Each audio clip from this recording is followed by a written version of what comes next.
Recording studio Ekangar सराय। प्यारी की हो बह तू नहीं समझ में छौरी गे छीना।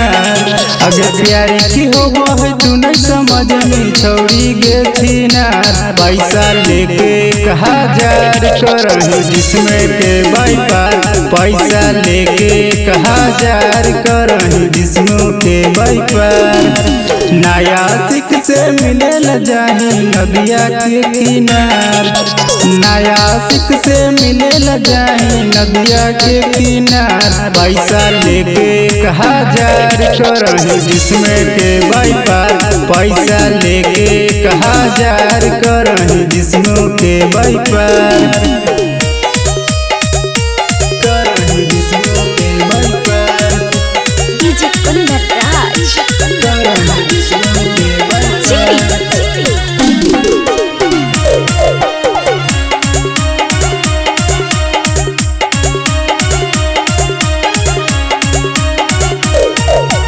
हमरा बता देना है गे छौरी कहाँ तू रही बिजी। दूसरा तीसरा छौरा कर हो तोरो मोबाइल के इजी। हमरा बता देना है गे छौरी कहाँ तू रही बिजी। दूसरा तीसरा छौरा कर हो तोरो मोबाइल के इजी। जब तू घूमेला जाही बहरवा कर के सिंगार। जब तू घूमेला जाही बहरवा कर के सिंगार। पैसा लेके कहा जार करही जिसमें के बाईपार।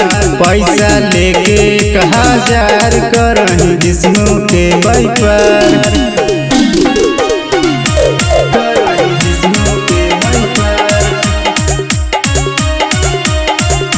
रिकॉर्डिंग स्टूडियो एकंगर सराय। कभी शिवमा के कभी छोटू के मारे लगोही गे मजा। जितना लुटाबे के हो तू लुटा ले अभी समाना तो ताजा। अभी समाना तो ताजा।